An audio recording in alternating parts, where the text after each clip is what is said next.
right, guys, welcome to the Ravit Show. I'm super excited for today's show. We have amazing data engineers joining us. I am calling this Data Engineers Roundtable, and I would like to thank Bigeye for such a great opportunity to bring all the great data engineers under one roof to discuss the importance of the topic data reliability and data observability here today. Please let me know where you're joining from. And some great news that I have for you is Bigeye is also giving away their swag. So what you guys just need to do is type in hashtag Bigeye in the chat and you will enter the raffle. Let me show what you guys need to type in just to make sure no one types it wrong. So this is what you guys need to type in the chat, and you will start entering the raffle. Towards the mid of the show, we will definitely, what we'll be doing is announcing one winner, and towards the end of the show, we'll be announcing another one. So stay tuned, ask questions. We'll be not only just discussing about data reliability and data observability, but also anything around data engineering. This will be super fun. Let's welcome our guest. Without any further ado, let's start with Egor here. Egor, I'm just adding up all the engineers that we have, and then we can start with the introductions. Let's have Adi here. Hey, Adi, welcome. Joey and Matt are here, so I'm very happy Matt also joining us. It's not only Joey, but it's more like the Monday data morning show, data nerd show. Great to be here. What's up? It will be fun, and I can't wait to invite him. Seattle data guy, Ben, Hey. welcome. Hey. Welcome again, hey. I must say. It's been a while. Yeah, good to see you all. Been a while. And the great things that you've been doing, obviously your YouTube has grown like anything. We've been enjoying all the videos that you've been creating. So thanks everyone. You're joining us. We have a lot of folks already joining us, and thanks everyone for joining us today. Like I mentioned, yes, Bigeye, we are giving away the swag today. So feel free to type in hashtag Bigeye. But for all the folks here, I'm sure you would want to learn more about each individuals and each data engineers sitting here. So why not we start with the introductions and go from my left to right. So Egor, maybe you can start with your introduction and then move. Sure, I'd be happy to. Thanks a lot for putting this together, Ravit. I'm really excited, and this is bound to be a great panel. Hi, everyone. I am Egor. I'm the co-founder and CTO here at Bigeye. Bigeye is a data observability platform. We help you look at your data and let you know when it looks not fit for use, so you can do something about it before your business finds out about it.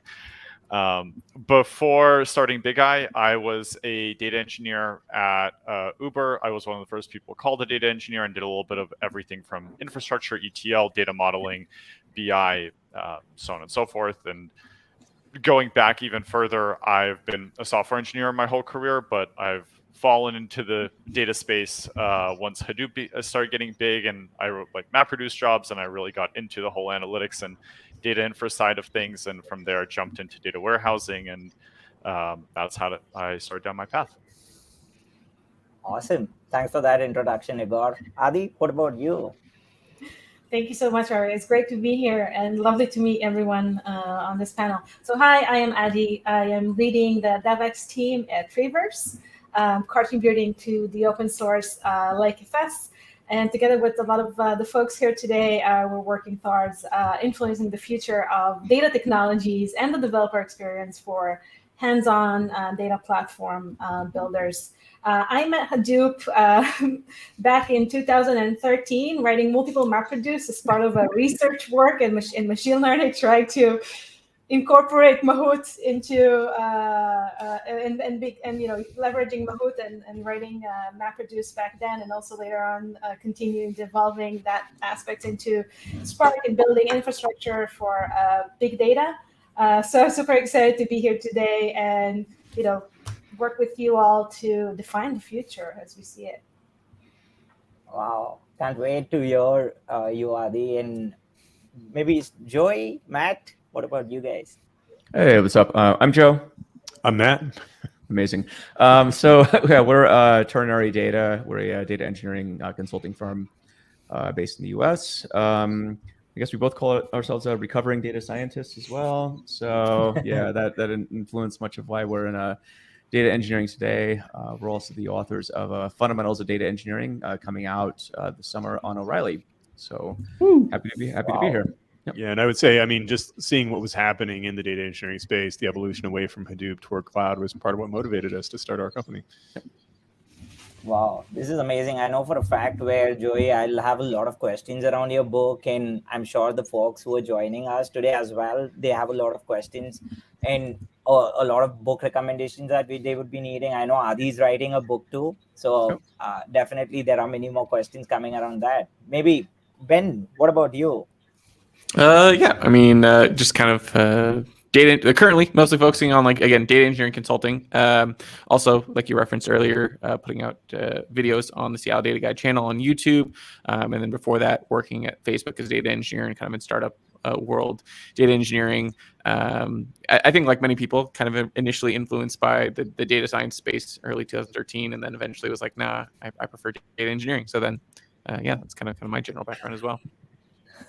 That's so cool, Ben. Thanks for that. Also, I know for a fact where, there's something which is very common here, which is data engineering. And all of us here, I'm sure I have this question. I'm super curious. I go out there and ask each data engineers that, why is this space suddenly getting so hot? Or was it always hot and now it's kind of, picking it up because people are talking more about it? So would love to hear your thoughts. Maybe Adi, you can start first. Yeah, so from my point of view, I see kind of an evolution. It's a mixture of analytics, machine learning, data scientists, data engineering. And slowly, as our ecosystem progresses, what I've seen with different customers and different community members that I work with, and also in the data engineering Slack community, is slowly people figuring out that in order to build good reports for analytics or take actions based on data or building machine learning models to automate that process, we need good data infrastructure. And it's kind of the area that people tend to miss. There was a lot of investment in machine learning, and a lot of great data scientists were hired either from academia or other places, but there wasn't enough attention to the data infrastructure and the data platform to enable them healthy access to fresh data, or fresh, good, high quality data. And so now slowly the industry kind of, looping back saying, hey, we want to enable all this great analytics. We want to do data-driven decisions. We want to we want to take business decisions and grow our business. And for doing that, we need data and we need the infrastructure. Yeah, this is how I see it. I'd love to learn how you see it. Yeah, fair enough. What do you think, Joey, Matt? Well, to echo what Adi was saying, I think we noticed situations where data scientists were hired, but there was no data upon which to do the science. And so, again, I think there was just a huge groundswell of interest in data science, which I think is awesome, right? It's, but what I think a lot of companies, feel free to chime in on this, but it's the foundation wasn't there. Right. And so that's what data engineers are to build, is the foundation upon which you can do the analytics and the data science. So anything to add there, Matt? Yeah, and I would say specifically, I think a lot of people who've been in the space for a while had the experience of dealing with Hadoop a few years back. So the barrier to entry was very high. You were either writing MapReduce jobs or trying to debug pig jobs or something. And now the tools have gotten way, way better in the sense that it's way, way easier to just do basic data processing than it used to be. But we still have these core issues of moving data in, and data reliability and data observability. So loop back to the theme of this discussion, like, you still have to have quality data no matter how good your tools are, or you're not going to get good insights. Really, Matt? Fair enough. What about you, Ben? What do you think about it? Yeah, I mean, I think there's definitely a few different things that have kind of pushed for data engineering to kind of become more popular. We've spent like the last few years trying to get value out of data. Since the HBR article, everyone's trying to figure out how to do that. And then, eventually it was kind of putting the cart before the horse. situation where it was like everyone tried to build the models, and then all the maybe more big tech companies had already developed data infrastructure, and then we're kind of talking about the results. More other companies were like, well, let's just try to build the results, and then realized eventually it's like, okay, we need the infrastructure to support it. And then with tools, again, like referenced earlier, like cloud solutions that like actually made it possible to like process larger amounts of data or manage it more easily and not have to have like a giant team. All that kind of changes like just eventually led to this head where it's like, oh, we can start doing data engineering more seriously, but now we just need to find people that actually can do it. So I think that's kind of one of the other big pushes. It's just like the talent kind of gap for data engineering, since there's not a whole lot of training in the space. That tends to be kind of a general gap when it's like not in schools. There's literal master's degrees for data science at most of universities, but there's nothing in terms of training. There's usually like certificate programs I think I've seen, but other than that, it's like there's not like a direct path. It's like, okay, from here, this is how you become a data engineer. I think most people go either like the data analyst route to data engineer, or like software engineer to like data engineer, or some sort of more lateral growth path. Wow, very interesting, those insights. Thanks for that. Also, Igor, where do you see it from a CTO's perspective, from a co-founder's perspective? It would be interesting to hear your thoughts.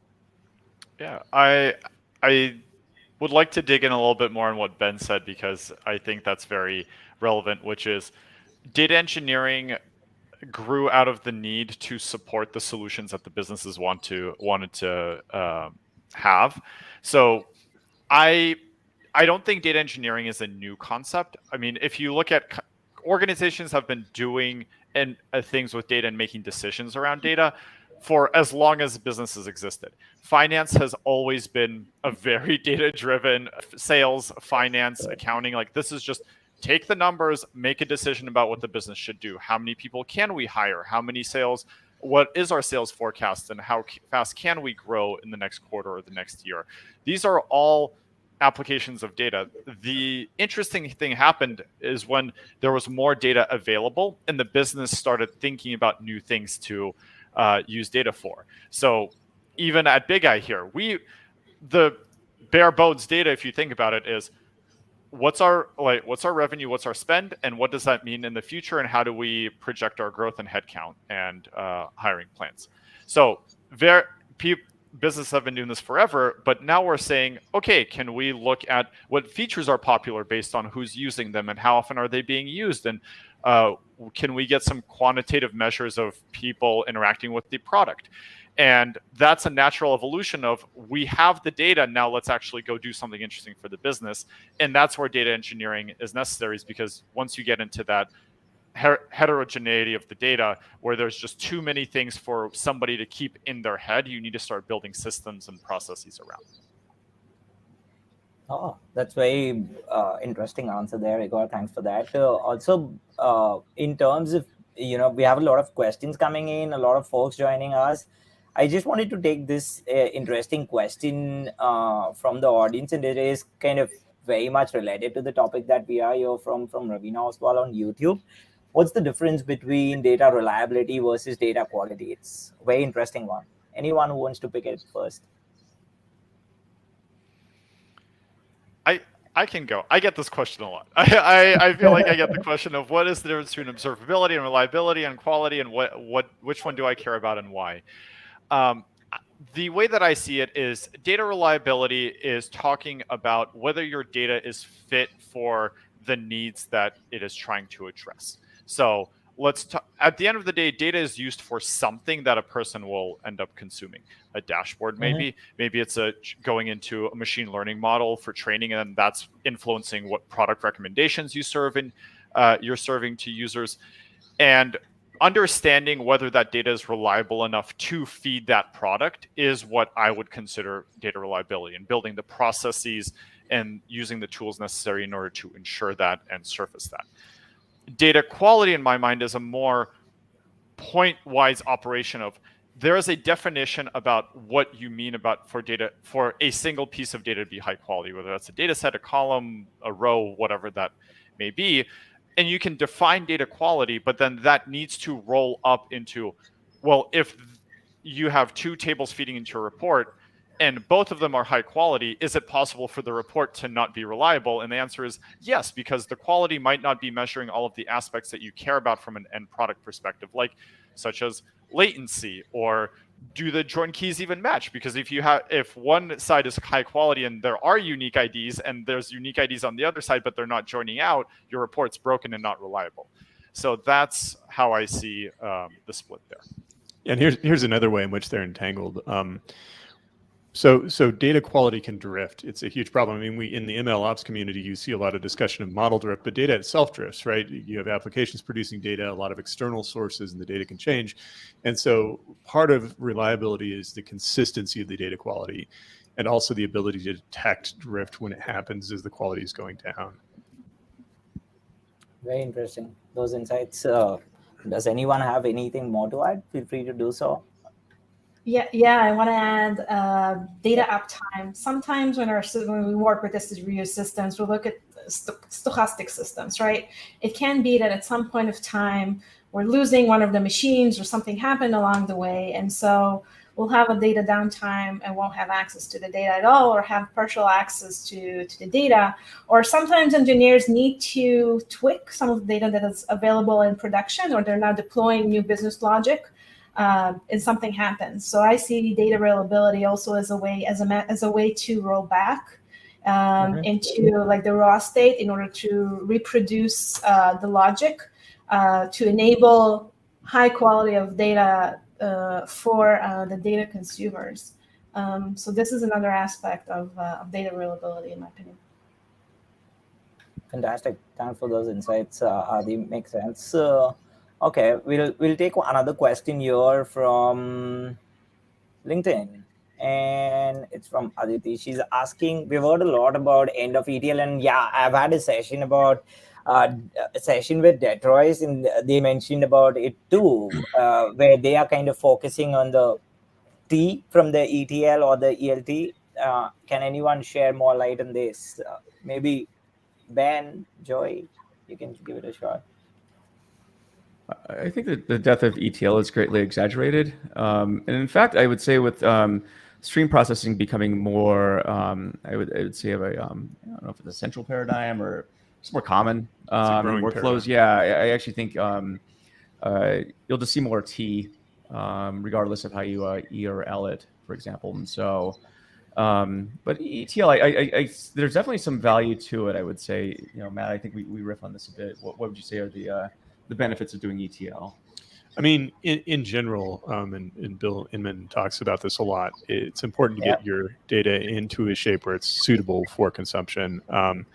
That's controversial because it is also important to be able to go back to the raw data and get insights there. But I think for especially a lot of business consumers, the data needs to be in a particular shape so they can get some consistent results out of it.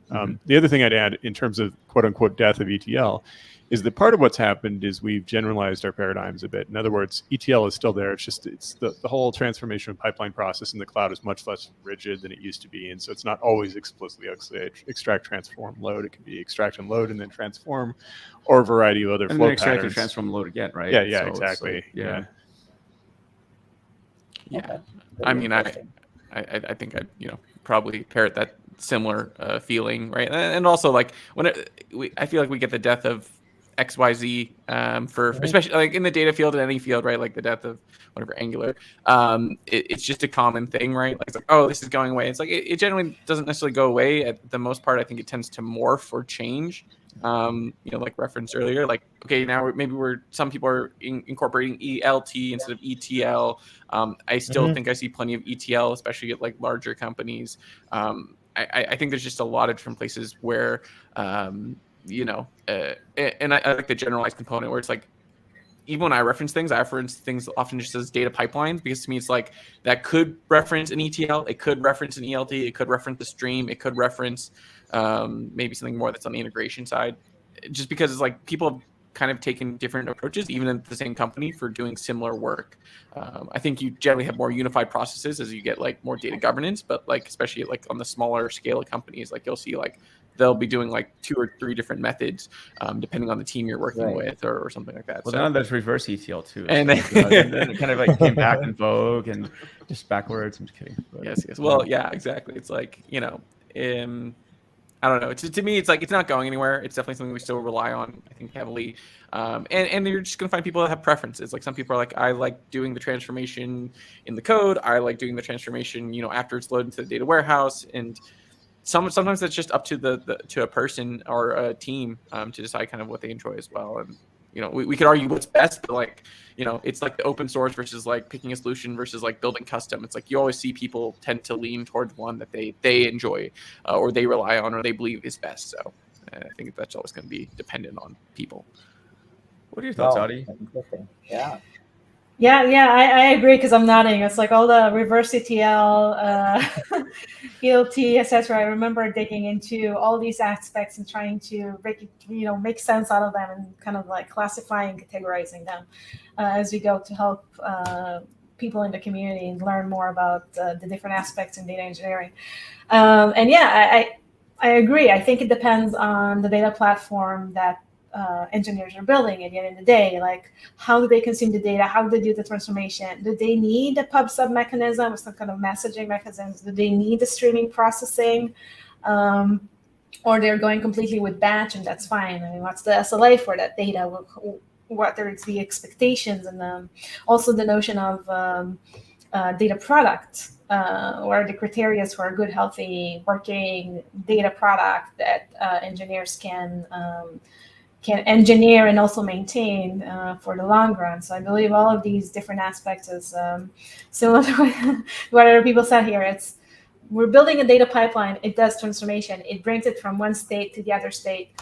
And that's all good. That the underneath the hood, the thing that enables it to happen, that's all fine. It really depends on the picking the right solution, either a cloud solution, an open source solution, etc. But a high level perspective, this is a data pipeline. That's it. Exactly. Adi. I like. Yeah. Oh, go ahead. Sorry. No, go I ahead, was just going to please. say I like the term data pipeline because it encompasses everything. It's like ELT, ETL, reverse ETL. It's all just data pipelines if you think about it that way. And there's also the risk of if you attach your whole process into a specific framework, you might be overcomplicating something that you don't need to. Because if you say, no, we have to do ELT or ETL or whichever you pick, you might make a solution that would have otherwise been very, very simple into something much more complicated than it has to be. And I feel like sometimes we as data engineers sort of miss the forest for the trees because we get so caught up in, we want to do it a specific way. And we forget that the only reason we're even doing this is so that somebody can use that data at the end of the day.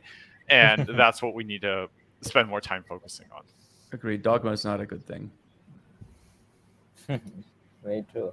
I think, Egor, you've put it very well, and thanks for that. Also, we have a few comments here. Agree with Matt with the ETL, ELT, raw, etc. We need them all, but it can all be done one set with different routines. So yes, that's there. We have Tom is joining us. Thanks for joining us, Tom. Hi, Tom. Love your content there. Also, very quick question from my end, since we are also going a little back on the data engineering side, since we are here, I know for a fact that we're talking a lot around data pipelines, we're talking a lot around ETL, ELT, we're also talking about data reliability, data quality. But when it comes to data engineers, what are the top skills that you would suggest that are way to go for any data engineers out there to upskill themselves and a must learn in 2022, at least in maybe the early 2023? I would ask that. So maybe, Egor, what do you think? Adi? It's something that I feel like I've emphasized over and over again, especially as we were hiring folks at Uber and I was mentoring some more junior data engineers. Something that I kept pushing on, and this is going to be a nice transition from my previous comment, is understand what the business actually wants out of the data, and then tell me what solution you're going to plan. Because a lot of times what I would see from a lot of data engineers is they come to me and they say, well, we're going to build this whole framework to build all these pipelines, and it's all going to be orchestrated, and it's going to be like 10% more efficient than we do today. And then the real question is, okay, well, what does the business want out of it? Do they want to create their own pipelines? Do they just want the output in some form? Because if the business wants to create their own pipelines and they really need to be tweaking this logic on a day-to-day basis, the more complicated you make it, the worse it's going to be for the end user. And so something that I would harp on that is not a non-technical skill is taking the time and being able to understand what is the desired outcome of what you're about to do, of what you're doing with the data, before jumping into actual solutions. Because I'm sure everyone can give you a ton of advice on what hard skills to learn, but there are a lot of soft skills that you should have as a data engineer that would make you a lot more stand out from the crowd.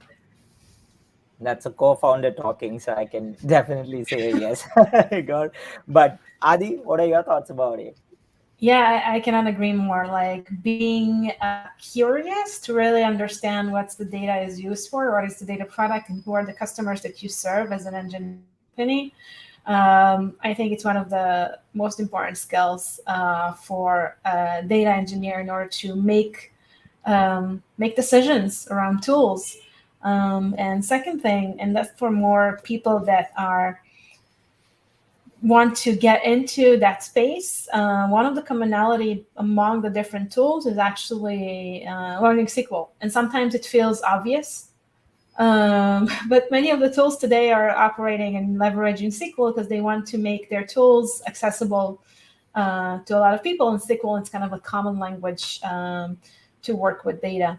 So like high level advice, always work on the soft skills and be curious around what exactly it is that we're building, so you can later on go back and really build a design doc and bringing the right tools at the right time to build the platform. And second advice, more for people who wants to join that space, then SQL is something that you're probably going to see repeating itself in many tools. Okay, pretty cool. Joy, Matt? Yeah, I would say I can tell you how not to learn data engineering in 2022 and 2023. So you'll probably come across how do I become a data engineer?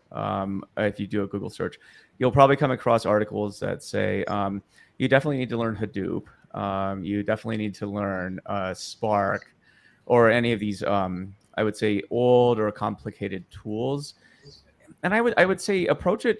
I don't know. I think we're in agreement. The modern way to approach it is approach it from a life cycle standpoint.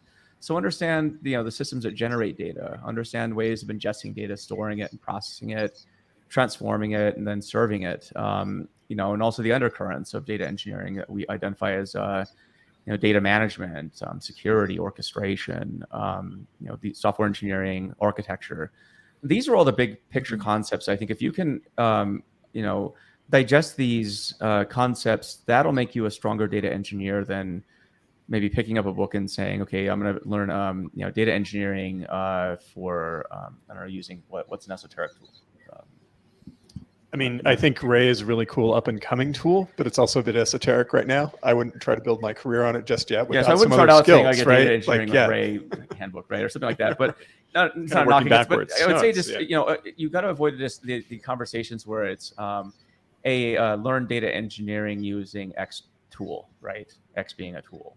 I think it's a terrific way to, I think, distract you from a lot of the bigger picture concepts, and as well as from a technical angle.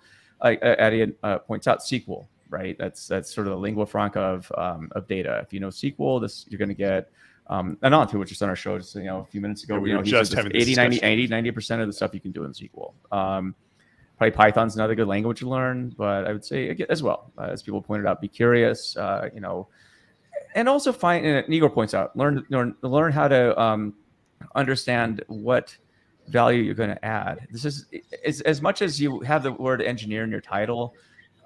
engineering is not what you were hired for. It's kind of a paradox, right? You're hired to produce things of value, ideally. Engineering is how you do this, but it's not an end-all be-all, right? Engineers have a tendency to want to engineer things, and I think too far often it's at the expense of actually understanding what it is that you're building and the value it provides. So it's a long-winded way of saying you should learn a lot of things. So. Yeah. Go ahead.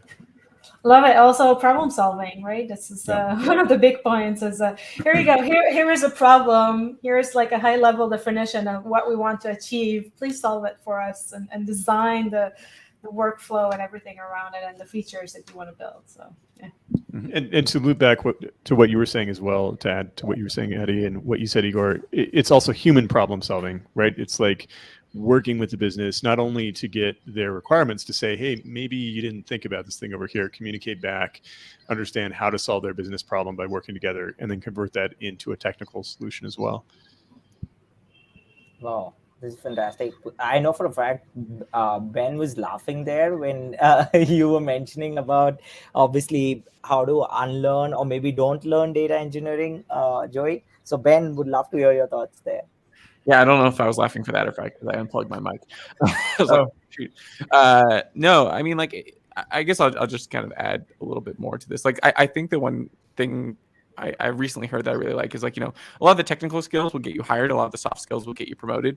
So I think that's always an interesting way of thinking about it for anyone who's out there. Like, what skills should you learn?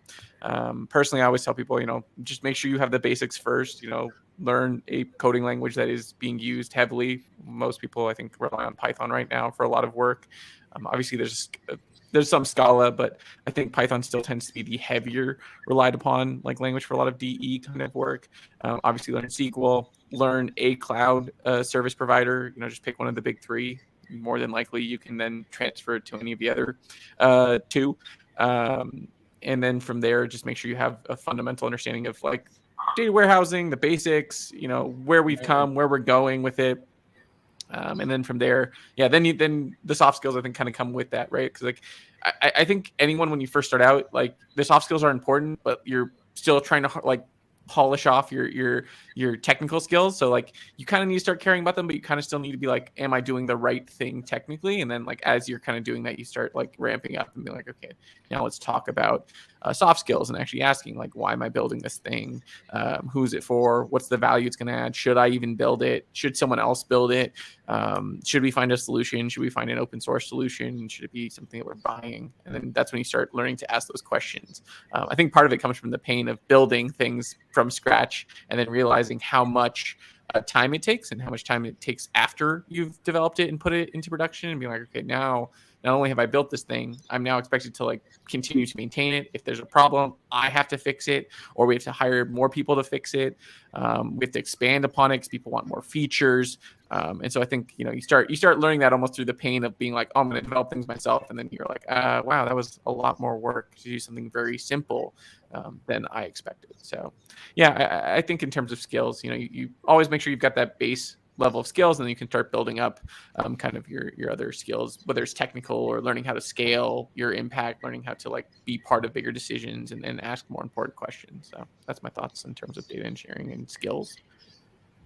Yeah, I think these are fantastic, explanation from each one of you. One thing that obviously I have understood here is it's not only just about, picking up a book and start learning data engineering. Like Joey mentioned, it's more on the lines where you need to be out there.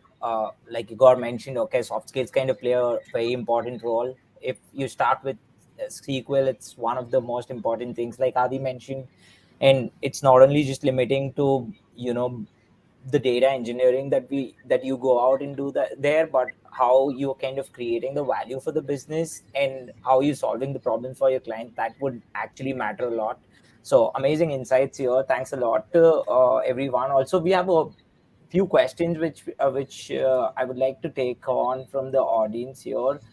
One comment from Ben Castleton from Superconductor. He's missing this and this great party, and obviously a great convo. Agree, ELT was a needed innovation, but doesn't replace ETL for all the use cases. Great comment from Igor. there. So thanks for joining us, Ben, today. Also, there's LinkedIn user. I don't know if I am. It's Venkat. All right. So Venkat has a question for Egor. Do you see the data observability can fit as part of the CI/CD data pipeline, or is it a good fit for asynchronous monitoring of data post loads? Ooh, this is a great question, and it introduces the word data observability, which I don't think we've covered here. So I'm just going to round out my trifecta and define data observability from my perspective, and then we can argue about that one as well. Yes. So the way that I see the correlation between data quality, data observability, and reliability is that observability is the over time perspective of this. Data changes over time because ETLs change, because there's new data that comes in, because business logic changes. And observability is the process of monitoring that over time and making sure it stays reliable and stays within the bounds that you would expect. So applying the rules, tracking them over time, understanding how they evolve is really part of that observability. The interesting part about the CI/CD part of the data pipeline, and I think the best example that we've run into of this is if someone's using DBT, they store their DBT in a GitHub repo, and they make a new change to a model, and then that goes out, and then that might break the underlying assumptions about that model because that's used in a report, and the report assumes there's, like, for example, no dates in the future, but now there's dates in the future, and that might change something about the report itself. So using observability for that pipeline is really important because you can ensure that whatever you are changing as part of the PR in your data pipeline is not going to affect the downstream beyond what you intended to change. So a lot of times there's unintended consequences of changes to data pipelines. So if I misunderstood some logic and I added a filter that I thought was correct, but that actually ended up filtering out too many things, that is an unintended consequence that is usually caught after that went out. So using data observability as part of the CI pipeline is going to be a very powerful tool. So Bigeye actually has a feature called Deltas, which helps you do this because it compares two different data sets and tells you how they differ. And so we've actually had our customers do exactly the same thing. We have a talk about this at DRACON coming up on Wednesday, Thursday. On Thursday, we have a talk from one of our customers who's going to tell you about how they are actually using Bigeye to do this CI sort of coverage. So tune into that if you're interested, or reach out to me as well. But it is possible. It is an important tool, and it can really help you get more reliable changes going out rather than guessing and then finding out from your end users that something is broken. Yeah, that's fantastic. Thanks for that question. Venkat definitely brings out a lot of data observability from Egor. So thanks again. And we also have one interesting question from James here. And James is asking, does the business care if the pipelines are 10% more effective? Does that push the needle or any of their goals? What do you guys think? Maybe Ben? How about you start first? I mean, if your pipelines are slow, I guess, then I'd imagine yes. But I mean, if your pipelines are already meeting their SLAs, then there might be other places you'd want to focus, right? Which is just going to be your current state, right? If your pipelines are taking 24 hours, then one, they probably want to see more than 10% change. But then 10% change would make a big deal. But on the flip side, if your pipelines are hitting their SLAs, rarely missing, they're on time, they're whatever, then there's obviously other places that you need to focus, like speed. Like, it's one of those things, I think as engineers, we love optimizing things, but to a certain point, there's good enough, you hit that point, and then you start focusing on other things, making the data more accessible, making it more usable by analysts, creating maybe something that's automatically surfacing metrics or alerting things. There's just other ways to drive value besides infrastructure for just infrastructure's sake kind of problems. So that's how I'd view it. Yeah, I cannot agree more. It's always about optimization. Like, what are the business goals that you want to drive, right? What are the KPIs, OKR, whatever you would like to name it here. And then optimize. If you're hitting a target and you're good with your pipeline's effectiveness and good with SLA, there are probably other places where you want to optimize and build towards, because it's always the case with data systems and data platforms and businesses in general. So yeah. Fantastic. Also, Joy, Matt? I don't know. Another comment I would make is that in choosing tools, don't just focus on. There are things beyond even business deliverables. For example, if I'm choosing a cloud data warehouse or maybe like a Spark-based platform, what's the skill set of my team? How easy is it going to be for me to train that team? How easy is it going to be for me to find new engineers? Can I cross-train software developers within my company as data engineers? Especially right now in a talent shortage, you've got to think about these other aspects of tool selection as well, because that 10% typically in practice comes more down to the pipeline of data engineering projects, not the data processing itself, especially in the cloud where you can just buy more resources if you need to. It's the humans that become the constraint for business-oriented projects. Yeah, I think it also depends on what effective means. I mean, it's sort of the, are you coming up with if there's 8-minute abs, are you coming up with the 7-minute abs or 6-minute abs? It's a reference to an old school movie, but, it's like, I think it just depends and, what does effective mean to you? So 10% more effective in a use case where it doesn't matter is 10% that I'd rather spend elsewhere. But if it's something that moves the needle, then sure. But again, I think to answer the second part, does that push the needle on any of the goals? It depends on the goals. So you can't universally say, oh yeah, data pipelines are 10% more effective, therefore it pushes goals. That's not really a tautology. So I think it's a very nuanced answer. But and then as Matt indicates, there's a lot of things that are outside of technology as well, again, skills and people and so forth. So other things. I don't know what those are, but every company's different, right? Yeah. Egor, how do you look at it? I actually caught on to something that Matt said that I think is it's an interesting trend that I see reversing right now in cloud infrastructure. Matt said that it's fine, just buy more compute in your cloud infrastructure, which is true. It is to a point, right? It is too easy to buy more compute in cloud infrastructure. I think a lot of people are finding that out the hard way, especially as they're looking at their Snowflake and Fivetran bills creep up and to the right. Those are a bit. If there is another way to look at it, which is if the business goal is actually, hey, we are spending way too much money on infrastructure and on overhead, and that bill is growing faster than anything else that we have in the business, then maybe making things more efficient from a compute perspective or timing perspective, maybe don't reprocess something 2 times a day, reprocess it once, but at the right time. That would actually push the needle on a lot of business goals that are even above the level of the data team. It's just at the business level, like, can we be more cost effective from an infrastructure perspective? And it's actually interesting. There's a lot of people discussing how to optimize your Snowflake bill now, and how do we yeah, exactly. We're going to talk about FinOps. I was going to say this is like the latest rage right now is cost controls and FinOps, financial operations, right? So so we don't have enough ops, so we need another one. But no, cost management is going to be, I think, especially kind of given the economic environment, this is going to be front and center for a lot of companies right now. So because you're absolutely right, Igor, you can't just gratuitously spend infinite amount of money in the cloud. You could, but I guess there's no infinite money. So right. There's no cap on your spending with this kind of the clouds love this, of course. The clouds love this. Yeah. And I guess the point with FinOps. Oh, sorry, Adi, is that no, go ahead. You finish, and then I'll have another. There are 2 sides to the ledger in FinOps. So it's all about saving money, but also identifying hey, here's a really high value business use case. It makes sense to spend money over here. Go ahead. Sorry.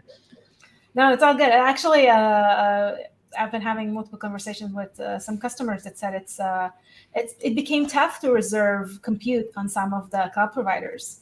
So as the company grows, as they process a lot of data, as they need thousands of machines, there's actually a compute bottleneck even with cloud providers.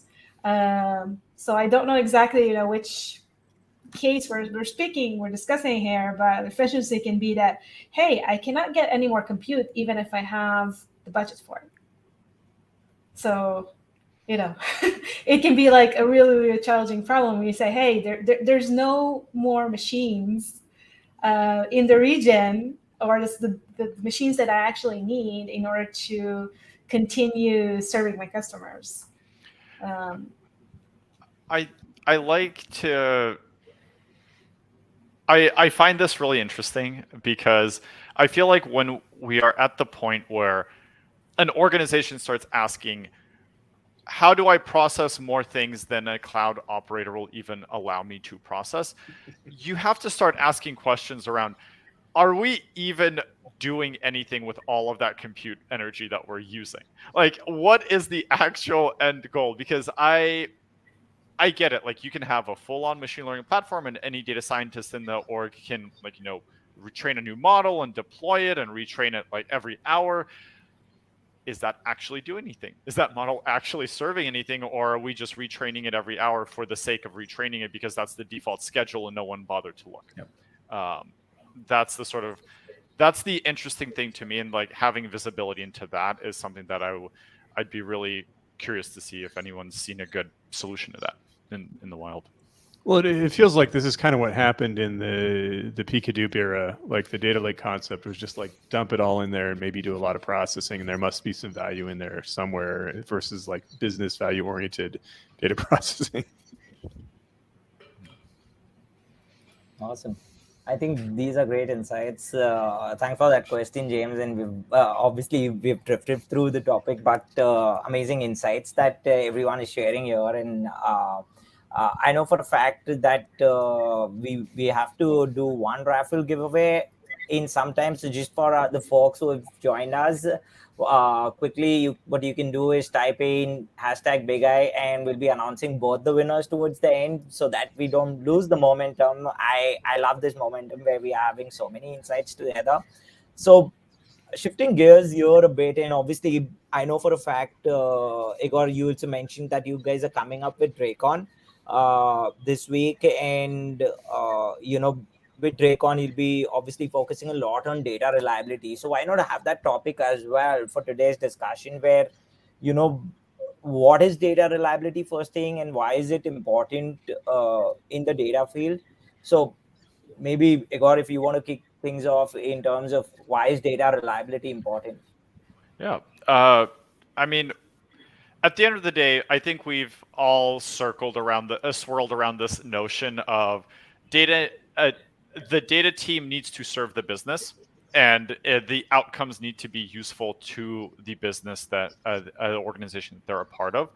And so data reliability is talking about how do you make sure that that the things that you're building for the business are actually fit for use, that the business will look at them and say, yes, this makes sense to me, and I can use this to do something useful. And that, now that we have all of this infrastructure and all of this tooling around getting data in, processing it, building out models, like creating data products, now data reliability is sort of that next hurdle of, okay, we're building all of these really cool things. How do we know that they're actually usable? And the thing that's really exciting to me is we have a speaker at DrakeOn named Mariah, and she is a data reliability engineer. And that is, it's I wouldn't say it's necessarily a different title. No, there's a lot of like weird titling things going on nowadays in data, but it is a role that needs to be performed in an organization that is very important. And we're getting into this interesting classification of data engineers into, there's a data reliability engineer, there's a data platform engineer that might be operating your actual infrastructure layer, there's like a data tooling engineer who is actually building the systems that you're creating your doing all your work in. And so in the same way that software engineering went through this specialization, the data landscape is going through the same specialization. And in the way that SRE fell out of software and infrastructure, data reliability engineers are falling out of the data engineering like monolith and turning into its own role. Okay, that's amazing. Adi, what do you think about data reliability? I think it's critical. I think we know how to do observability and monitoring for our compute and for our machines, right? So we have all the different log analytics tools and systems that we build, but we're completely missing out on having eyes on what's happening in our system from a data point of view and making sure it is in good shape, so reliable, and also making sure, and this is something Joe said before, it's manageable, right? We need to manage that life cycle of different aspects where the data goes from, different high-level concept or high-level phases that the data goes through. In order to, until it's being consumed, until we sell it as a business or we provide it to an internal customer. So it definitely includes the reliability part of it, because once we have that life cycle, we want to be able to take actions and really see what is happening there. So 100%. Yeah, I think assessing the reliability of data is kind of something which is super important, and that kind of makes a lot of difference there. But I'll let the question continue. Obviously, Joey, Matt, what do you guys think about data reliability? I mean, I think it's a really, really hard problem. I often talk about data entropy, and that goes back to the conversation earlier about how you have quality now, will you have quality tomorrow? It's not clear, especially where you have just the modern data environment is so complicated, and so much of our data comes from outside of our walls. And so I'm frankly excited to see the whole slew of observability tools we have now, because they can solve this problem in a variety of ways. So first you have just the foundational, like, is the basic logic correct? Are there nulls where they're not supposed to be? But also just monitoring, is my data drifting? Is there am I going out of bounds on expected statistics? Am I somehow going out of an expected Poisson distribution for how much of a certain type of event we should have? And I think this is it remains a really, really hard problem, but this is like the future of data engineering. Well, especially watermarking your initial, what is reliable, right? Yeah. This isn't some like navel gazing question. This is actually a pretty important question. What do you when you say reliability, what exactly are you staking as what is reliable, what is not in your process? And so this is, it's, I'm very stoked on this though. I think it's a good ideal to get to. And I feel like we're just in the very early innings of this. I mean, just consider that 3 years ago, really most companies weren't talking about this, right? Or whatever made up number, 3.5, 4, whatever. But the thing is, this was not a conversation, right? It was all about, let's do things in the data warehouse, and people start doing things in the data warehouse, and they're like, oh crap, or things are wrong in the data warehouse. Let's fix that. So I think these are all great steps, and I'm excited to see what happens. I feel like behind the scenes, there were a lot of conversations going on. I mean, every organization I've worked inside, you talk to a bunch of people and they're like, oh yeah, this table has this data quality issue and this table has this data quality issue. It was kind of like, it was very like dirty family secrets or something, exactly. Right? It's like, you don't really, don't talk about that. That's, we'll put that, It used to be more tribal knowledge. You used to have, agree. You had an analyst on the team that said, "Oh yeah, that is a known problem. I just filter out that data every time I run an analysis." And and then that just repeated itself 100 times within an organization. And now we're just saying that we're acknowledging the fact that has always existed, and now are building processes and tools in order to manage that and understand that better. I mean, my litmus test would always be to look at, if I could look at your SQL code, and there's like your where clauses are they're very subtle, right? It's like, there's a lot of interesting conditions here that would only indicate that this is because you're trying to duct tape something, right? And then some data scientists would jump in on that table and try to make sense of it, and they would just get these bizarre results because they weren't doing the appropriate filtering. What do you think, Ben? I mean, I think I was going to add in, it's almost like a necessity in order to scale, right? Like data reliability. It's like, in my experience, when you start building pipelines, especially if you work at like a large tech organization, because that's how you drive impact. And then the more pipelines you start to create, you realize the more you have to manage, right? Like over time, you're like, oh, all those pipelines are now things that I'm responsible for.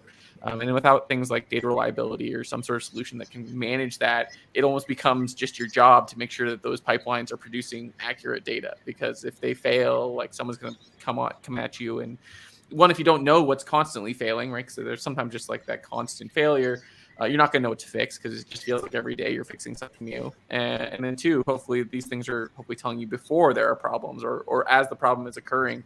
So that way you can start, directing fixes to it rather than constantly firefighting. So I feel like it's kind of an important step in the whole avoiding firefighting as a data engineer, which just seems to be our constant thing, right? Someone changed something upstream. Now we have to make a change to a pipeline. And so, someone who's done a lot of that work over time, it's great to have something that like tells you ahead of time. I have all those little things that like make sure that your data is reliable as a whole and not just, trying to build new pipelines. So yeah, I mean, I think it's like necessary if you're going to try scaling and make more complex pipelines. I also really like that where clause statement. It's like, yeah, whenever you see that, you're always like, yeah. And I think we might have all tried to fix it at the source, but sometimes you're just stuck being like, and I have to write this annoying little where clause. I think the one thing there is like, hopefully that like your final layer of data, whatever the analysts are seeing, are hopefully beyond that, right? Like hopefully they're not seeing the where clause raw data. Hopefully they're seeing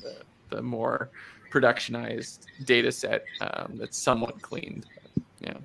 We always use a lot of terminology for plumbing too, and I always, it's like pipelines and stuff like that. And what I find interesting is, okay, so if you take the example of like reliable plumbing, right? You don't know it just works, right? I think that's how we should view like the ideal state in which we should be working, right? Firefighting, for example, if you're firefighting as a plumber, if you're responding to plumbing emergencies like nonstop in a building you're maintaining, that would look really bad for you, I would say, right? And there's no glory in that. If you're a plumber and you keep, stuff keeps breaking all the time, that doesn't sound like a lot of fun. I don't know. Maybe you think it would be fun. I don't know. No. I mean, it's kind of like if you have that many plumbing problems in a building, then it's a sign you're eventually going to have a very serious flood, right? And same thing, if you're having these data problems all the time and can't get them under control, it might be a sign of bad organizational health on the data side of the company or other parts of the company even. Mm-hmm. You have to deal with the day-to-day and miss completely on the long-term vision and growth. So yeah. For sure. Something that I also want to call out is, I know we talk a lot about becoming data engineers, and I just want to, something that I have always said is, I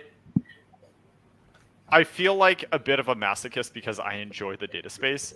Like, I don't think anybody data is not always fun. It is interesting. It is definitely interesting. It is creative. There's a lot of innovation. It is one of the fastest growing sectors in tech. But I have to say it is very often not fun because of a lot of these things that we're talking about now, because of institutionalized knowledge, tools that are difficult to use, a lot of paradigms that no one can agree on which one's the best to use, and so every organization is going to do something slightly different. Even within an organization, you might have multiple paradigms that are competing, and so there's just something there where like data is very interesting. And if you're out there and you feel like my data team is so disorganized, there's no way that everyone is like this, I can reassure you, everyone is like this. Every organization, from the smallest to the biggest, has some skeletons in their data closets, and you're not alone in this. And that's why we have these sorts of support groups, effectively, for all of us data people. Ravit, maybe flash up James's comment. Exactly. That's what I was wondering. He just says, I remember that the finance team once said we have always been $200,000 off on legacy daily report, but now it is $500,000. We can't handle that. My thought was, why didn't you tell me about the original problem, and it would have never gotten to $500,000? Has that ever happened to you guys? Ever? Wondering. Yeah, I mean, how, like, at what stage do you actually take care of the problem, right? How do you optimize? Like, what is the first thing that you work on? Is that a long-term? Is that a long-term feature or a long-term change that you need to introduce into the legacy system? Or is that like something that a firefighter can take off like immediately? So. Yep. I think y'all are the best engineers, so I'm sure y'all have handled it in the early stage itself. So y'all didn't reach to a $500,000 there, but yeah, awesome. It would only be 450,000, not 500. We're not 10% better. Yeah. Awesome. We have one follow-up question on the data observability bit. I think it's from Aruna. Do the data observability tools ultimately provide the reliable data, or is it some other methodologies available to ensure the ultimate correctness of data? Egor, maybe you can take this one. A tool can never solve the whole problem. Just because you have a data observability tool, just because you're tracking the state of your data, does not mean that your data is reliable. There is a second bit that you need to have, which is the processes within the organizations in order to respond to changes in the state of your data. So here's a good example. I think Joe or Matt were talking about nulls. Let's say you have a table and you have a user ID column and it's never null, and all of a sudden you see some number of nulls creeping in. Great. A data observability tool is going to tell you that there are now nulls in your user ID column. But what are you going to do about it? Is anyone even looking at that? Does anyone know where that data is coming from? Do they know how to fix it? Do they know who should fix it? And those are the sorts of processes that you need to have in place in order to triage and respond to issues in data reliability. Otherwise, just the process of observing it isn't actually going to do you any good. And so this is why whenever I talk about data reliability, I talk about both tools and processes. The human processes are probably more important than the tools that you use. The tools are doing a job and they're showing you something, they're allowing you to be more efficient at a certain step in the process. But the process itself is the important part. Interesting. Joey, what are your thoughts? I mean, I absolutely agree. I mean, I would say that maybe when machines are just producing data and there's no humans involved, then maybe you can get to the point where technology self-heals itself. But until then, if humans are generating data, then it's kind of like, have fun with that. And even then, if it's all, machine generated, and there's still unknown issues that could happen. So we always look at things to like Egor pointed out, people, process, and technology. So it's always something, here's the thing, nobody like deliberately really wants to have unreliable data, right? Or like bad data. Maybe if you're a malicious actor, I could make an argument for that. But if you're on the straight and narrow and stuff, I mean, you're still probably going to make mistakes. I mean, geez, what was that 2013 article Harvard Business Review had about Excel and how Excel, it was like 80 to 90% of Excel reports have errors in them. So, and Excel, I think, is the biggest data platform there is. So you can't get that right. In tools where people are making decisions off this all day. I kind of consider, as a tangent, I consider Excel to be like this. We talk about the modern data stack, right? There's this other whole universe, this parallel universe of Excel reports that nobody seems to talk about. But yeah, I don't think anyone intends this to happen. It just happens. So you got to be able to deal with it. But that's as much of a process and people issue as it is technology. So. Yeah, and to me, what I'll add is the data observability is a prerequisite. So in other words, we talked earlier about data reliability. Well, if you're not detecting, for example, quality problems, then what's your recovery time objective going to be? I mean, who knows? I've seen it take months for teams to detect data problems, and so nothing can get fixed until there's. I've seen years. Sometimes years, but at least if you're detecting problems, then you can start thinking about your operational incident response at that point, building data ops processes. Yeah. Mm-hmm. Yeah, and also one of the points that actually our audience asked before about the CI/CD for data pipelines, I think it's really interesting, Egor, what you mentioned. We want to enable continuous integration of the data into our systems.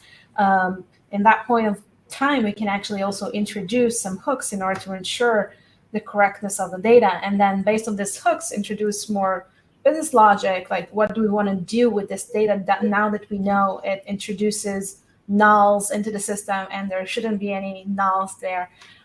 Should we wake up one of the engineers? Should we stop the pipeline or altogether? Should we let the data just flow because it's better to have high availability of the data product itself? So I think there's a lot of interesting conversations, and one of the methodological available is actually to introduce that CI/CD for data in order to test it and make a decision based on the correctness of data that flows in our production systems. Pretty interesting, those insights. So also we have a comment from Suzanne here. She's like, I need data problems to stay in the business. So there are a lot of folks who would definitely need more data problems to happen for them to run the business. So Suzanne, thanks for that comment. Also, a very interesting question that I got some time back, and I would love to hear everyone's thoughts here on this one. Aditi is asking, what's an ideal modern data stack? We see so many different versions out there. So would love to hear from you guys. I guess Adi will join us. Maybe, I don't think she has a hard stop, so maybe by mistakenly. But yeah, maybe Ben, why don't you start? I know for a fact you talk a lot around modern data stack, about the things that are going around. So would love to hear your thoughts. I mean, I think generally when I talk about it, I'm usually like, well, just make sure you've got the baseline set up more than anything else. Generally that involves like ingestion, storage, visualization, and then hopefully data quality and observability and some sort of data reliability. But I've always found that comes in when there's a problem. Most people are just focused on very much on the ingestion, storage, and then analytics side first, and then they're like, we'll do, we'll figure out data quality when we actually have a problem, which then can lead to, as referenced earlier, 3 years of not knowing you have a problem. So, it's more funny than anything else, actually. Not to just quickly reference the Excel comment.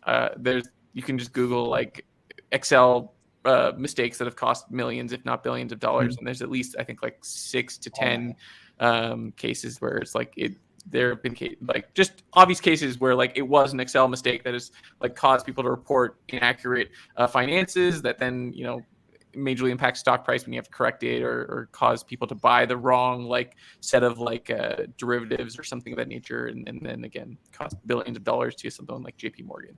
So more just funny, but yeah, I mean, like, the right stacks, it's just always going to be so different for different people. If you've got I've always noticed that like the modern day stack to me often feels more like an SMB mid-market space, whereas then like as I start going up the chain, like enterprise, they still tend to use a very different set of tools. Maybe they're building their own tools altogether because they've got enough engineering hands, or maybe they're using something like like Azure Data Factory and those toolings because they've got deals with Azure or AWS. And so I've always noticed that like the modern data stack in itself tends to lean more towards the SMB and mid-market space, and even there it's going to depend on how many people you have helping build it, right? Like the larger your staff, the more maybe open sourcey you can be if that's what you like doing. Or if you've got a small staff, you're gonna have to use a lot of solutions to kind of make up for that gap. So I rarely have a clear answer on this, because to me it's just gonna be like, well, what team do you have? What are the problems you're trying to solve? What's their skill set? There's just a lot of other questions that come into play first before you can answer like these are the tools that are going to fit best for you. And it always changes. Like I think there are certain solutions that I've picked maybe 2 years ago that I'm now like, oh, these are actually kind of expensive. And if you're using maybe a simpler use case, you can actually switch over here, and this would reduce your bill, like your cloud bill, considerably. So it's always just, there's too many dependencies for me to like answer that in one 3-minute answer. Yeah, very true. And I know for a fact, Ben, you also, if I'm not wrong, you kind of created a video also around the JP Morgan, the error about how it all went wrong with these companies on your YouTube channel, if I'm not wrong. Yeah, that's definitely one of my lesser viewed videos. But yes, I definitely created I think it was whatever 5 Excel errors that cost companies millions or something. So yes, thank you for the plug. Yeah, definitely. For the folks, obviously, who haven't been following Ben on the YouTube, it's Seattle Data. Go check him out. He's creating great stuff. And also, Suzanne here mentions that she has that in her book, and this is the book. Actually, I had it handy because I was just going through it, and thanks for that, Suzanne. Amazing book and great stuff that you're doing. So, Adi, welcome back. Would love to hear your thoughts around modern data stack and the different versions. Yeah, I think the main key point to kind of keep in mind is agile, right? As we develop software, as we develop platforms, as we develop solution, we need to keep an agile way of doing things. We cannot jump immediately into building the best, infrastructure, because that does not exist, and there's no the best in modern data platform. It's always what are your needs, what do you want to achieve, etc., and then how we can slowly iterate on it in an agile manner while still serving the product managers, still serving the sales engineers, so they'll have something to sell, and the product manager will have something to pitch. So we always we have a couple of features that we giving customers, internal or external, while still developing the infrastructure and developing the system as we grow. I think one of the biggest issues or concerns I've seen with engineers is too much engineering. It's we have to prepare that path for that future feature that will come in, and we have to make sure we're baking in, I don't know, some different things, and then different companies with different engineering team. It actually slows down the organization as a whole, and also slows down the whole system. So a good engineering manager, a good engineering VP of engineering or data engineering will think through together with the product, what are the critical features that we need right now? How can we deliver on our promise and still give enough time for the engineers to do these cycles of agile development in order to slowly grow into the data infrastructure that they need. And even at that point, that data infrastructure would consider legacy. So everything all the code that we just developed is legacy from the minute we finished writing it. So take that into account when you think about what is the modern data stack, or how should our modern data platform should look like, because it's not going to be modern by the time you finish doing that specific integration anymore. So it's like a nice phrase or a nice term to use. But just some things to keep in mind as you iterate, like build a bike and then build a car and then build a plane, but don't build the whale or just the engine itself without actually making sure you're providing features to the users. Fantastic approach there. Yeah, Adi, I like the agile approach that you have, and at the same time where you say that things are kind of ever evolving, and I love the example there. I might use it somewhere at least. So Egor, what are your thoughts around modern data stack and the different versions that we see? Oh boy, Joe's laughing over there. He's like, here we go, asking a modern data stack vendor for his opinion on modern data stack. No, okay, That's great. Exactly. I'll be fairly as objective as possible in this case. The way that I see, I do not think that there is one ideal modern data stack. I think what the term modern data stack has done is it has created a description of the unbundling of data tooling that has happened over the last couple of years.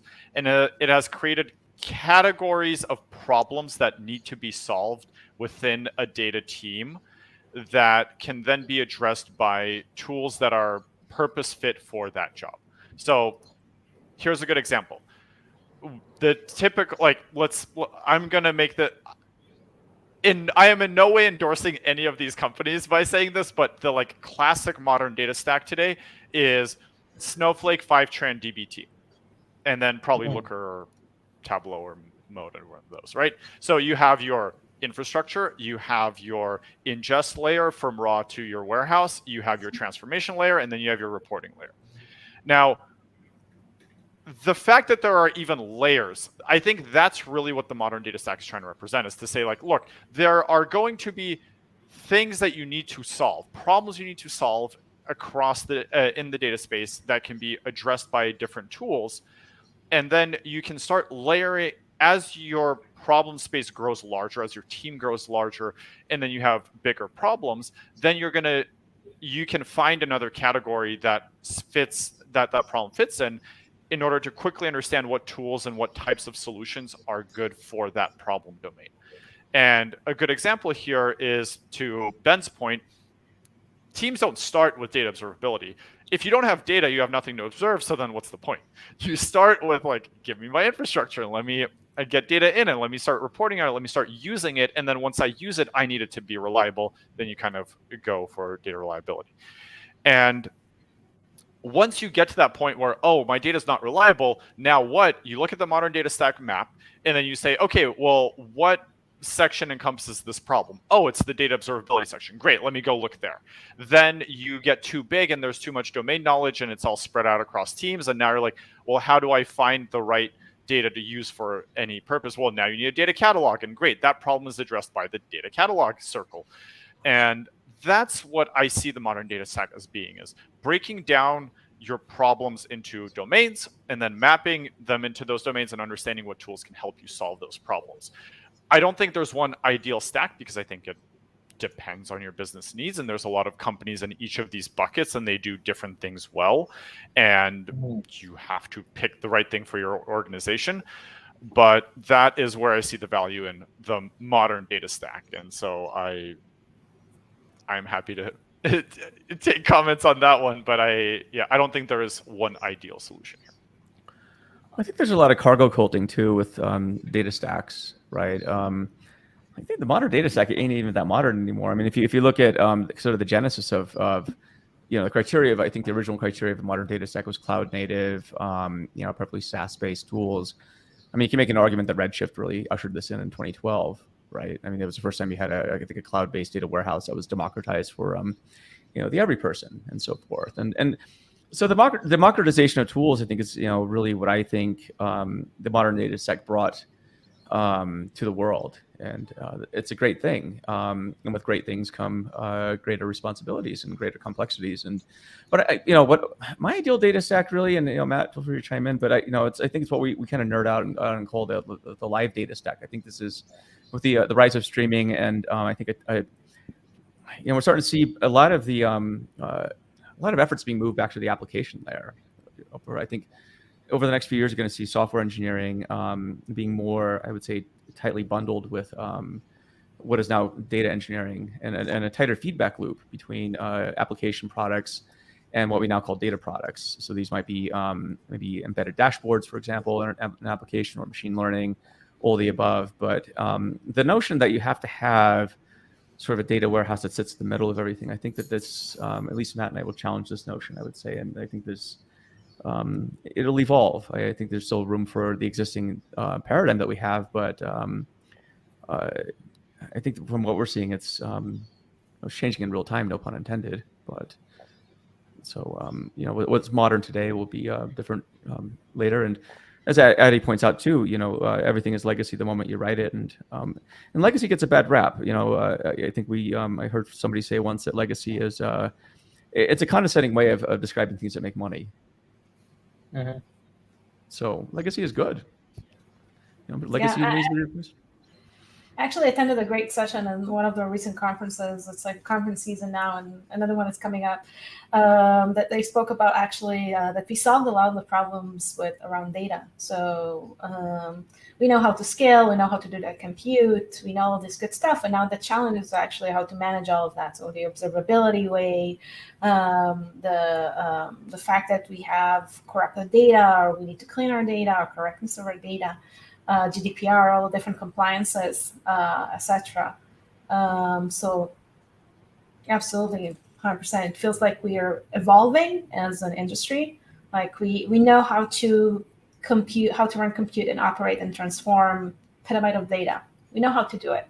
We know how to scale out. Now the more challenging aspect is how do you piece all these things together and still be able to observe it, right? Be able to take actions on top of really see what's happening in your system. And right now we're only observing, I think, a small fraction of the entire universe, right? And so it's again, I think the feedback loop is really going to start from applications and source data and all the way through the life cycle. I think that's the next phase where it goes, and this becomes a very tight feedback loop. So the time to response, and the time to value is shortened significantly. And so, hi, Kitty. So that's I would say that's my ideal data stack. I'm very impatient. I like tight feedback loops. So why do I need to wait for an answer for days when I can just get it in minutes or seconds, right? So ultimately, it depends on what you're trying to achieve as an outcome, of course, Matt. But yeah, and I'll just follow into what Adi was saying too. In our book, we actually refer to exactly what you're talking about, this evolution. We call this enterprise-y data engineering.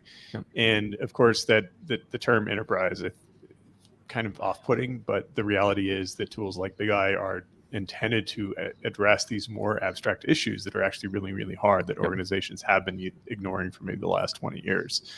Unless they're a big enterprise and they have like a team to work on them. But now everybody is an enterprise. Now everyone is kind of a mini enterprise. Yeah. The enterprise of you. Yes. So, something that I want to follow up on is, Adi said that as soon as you build something, it turns into legacy software, and then Joe said legacy is really just what makes money. And I think there's an interesting corollary, which is legacy software is software that's actually being used to solve a problem. Bingo. Once it's written and once it's put in use, it is solving a problem. And I don't necessarily see legacy as it shouldn't be a bad term. Like, being interoperable with legacy technology shouldn't be a bad thing. It means you can actually, if anything, you can better help people migrate into something that's maybe more efficient, more scalable, more expressible, because it's a little bit more modern. But if you never reach back to the people who are using existing technology to solve existing problems, you're never going to get everyone's attention. If you're just only looking forward rather than trying to also understand the existing problems, I don't think that's the right way to solve any problem either. Amazing. I think these are fantastic insights that everyone has brought to the table. Obviously, I know for a fact we have limited time, but let's do the quick raffle for our audience who have participated in the Bigeye swag. And here we go. Let's do the quick drum roll here. Oh, my name can come up as well. Do I win, Egor? If you win, you can re-roll again, and then we'll send you swag anyways. We'll send everyone on this panel swag. All right. The first winner is Aditi. Congratulations. Also, you asked a great question around modern data stack, so totally worth it. Let's see who the second winner is. And the second winner is Ravinder Singh. Congratulations from YouTube. Feel free to follow up with me and we can get the ball rolling. All right, I'll remove this. And there's one interesting question for you, Egor, in the chat. And this one's interesting. As data observability is closely aligned with bringing confidence into data, what roles data stewards play with the tools under data governance ecosystem? Where and how does Bigeye platform fits the bill? So this is a great question. There is obviously a lot of really tight interaction between data observability and data governance, because data governance is aimed at understanding what data do you have, what is it being used for, and what is the state of it, and how do you communicate that out to the organization. Whereas data observability says, is this data fit for use? Is it matching your expectations? And so that is more information that you feed into the rest of your data governance platform. This is how I see Bigeye and a lot of the other data observability tools fit into this is they feed information into the data governance ecosystem. They say, here is what we know about this data. Here are the expectations that you have around it. Here is how you're tracking its health, and this is how reliable it is. And then you can surface that as in your data governance tools and through your data governance processes. Data stewards are important on both sides of the fence now, because on one hand, you need to manage the data governance ecosystem. On the other hand, you know the data the best, and you know who's using it and how and why. And you can use that information in order to define what reliable even means and define what things you want to observe and how. Because a lot of times teams have a hard time bridging that gap of the users of the data have the knowledge about what they expect the data to look like. And whereas the producers of data, the data engineers, are the ones who are building the pipeline, making sure it's going there, the data's landing, but they may not always have the downstream knowledge of what is this data being used for and how do I define reliability around it. And so this is where data stewards can pitch in on both sides and make the whole system better. Amazing. Nice question from Venkat there. Thanks for that, Venkat. I know for a fact within this panel, there are a lot of authors and the books I'm making around data engineering. I know, Adi, you're writing a book. I know, Joey, Matt, you guys are writing a book. Would love to hear a little about the books that are coming up, and how do you guys keep that up to date? Because data engineering space is ever evolving. We know that. And how does that process work? Maybe, Adi, you can share where are you, in which stage are you in the book, and how is it coming together? Yeah, so I'm writing a book about machine learning with Spark, and then how to expand and build a data layer actually to bridge into TensorFlow and PyTorch, the distributed parts of TensorFlow and PyTorch. So how do they create the execution graph? How do they operate? What's the networking under the hood, etc.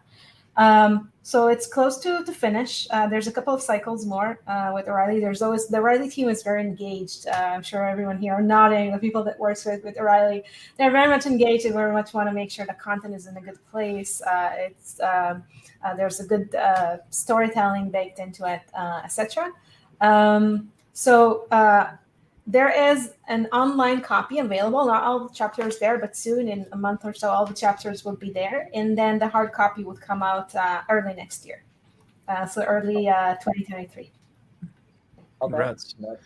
Congratulations. And what I'll do is I'll share a link with the folks in the chat so they can have a look at the book as well. Joy, why not tell us about your experience?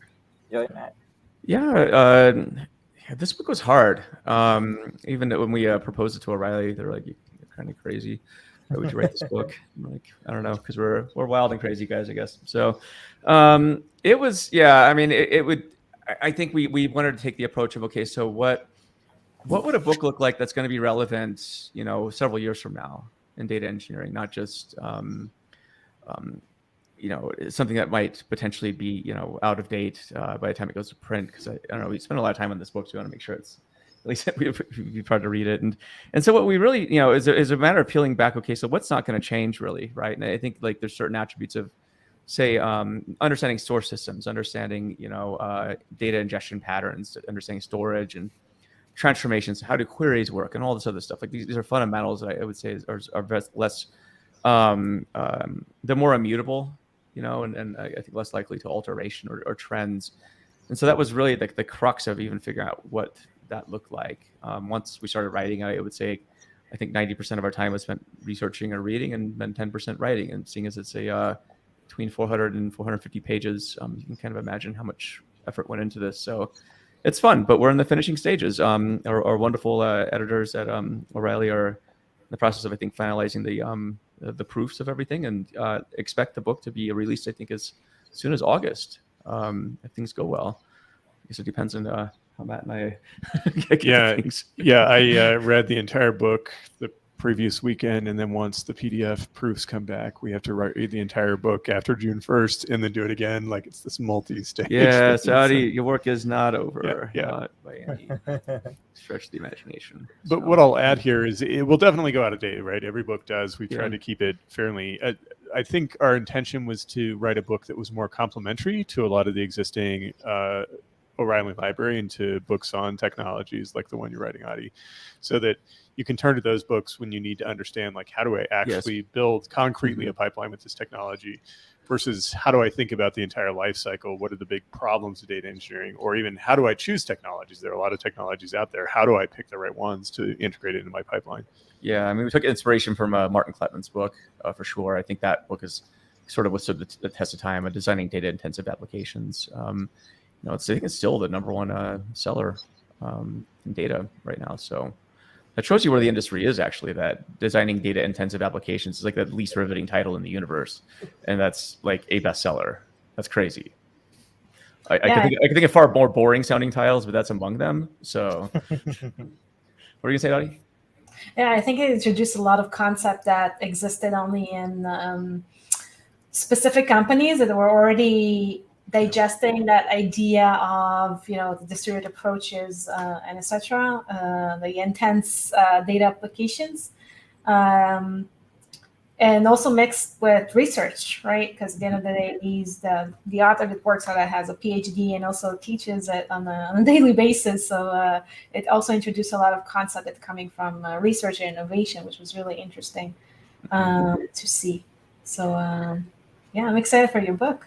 Thanks. Likewise. Yeah, it was kind of interesting. Martin reviewed our book too, and it's the first thing he said in his notes, like, "I'm definitely an academic, not a practitioner." And we're like, so it was definitely getting great feedback. But it was cool getting that distinction. But yeah, congrats on your book too.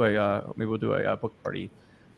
That sounds great. We should do a podcast talking about the experience of writing a book. Actually, O'Reilly has asked us to do something like that, so maybe we could get a couple of O'Reilly authors together on a panel or something. Yeah. Wow. That's so cool. Yeah. Can't wait to see that panel. Yeah. But congratulations, both of you. Thank you. Obviously, I know for a fact where Joey, your book was #1 release on Amazon. Once it was in the pre-order stage already. So can't wait to see that same for Adi as well. And more power to all the authors. I know for a fact Ben is out there, and I'm sure he has like a pile up of videos that might be coming in, and he does a lot of his newsletters out there are fantastic. So Ben, tell us more about what's coming next for you. I mean, more newsletters. I think I just lost my audio again. Okay, fantastic. All right. Still there, Ben? Ben, you're muted.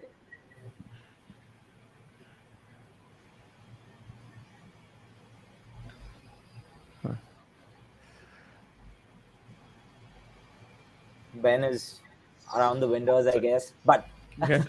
He has Okay. great. He kills it with the content, though. He really does. Got mad Yeah. respect for Ben. So I recommend his He content. sits over content and so much content. It's like endless newsletters that I see coming from his end. The LinkedIn post, he started writing so much. I love his content out there. Egor, there's a big week. This week is super big for you.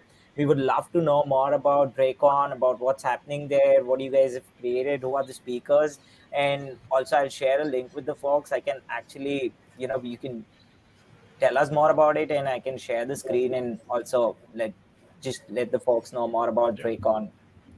Yeah, definitely. So DrakeOn is our annual conference that we host. We held one last year in December, and we had over 1,000 attendees, and we're really excited to host it again this year.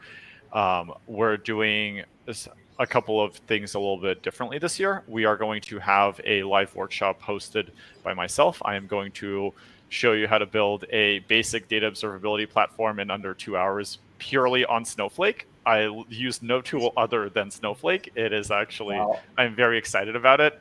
And on Thursday, we're going to have a Q&A with a live Q&A with some folks from the speaker list so that you can join.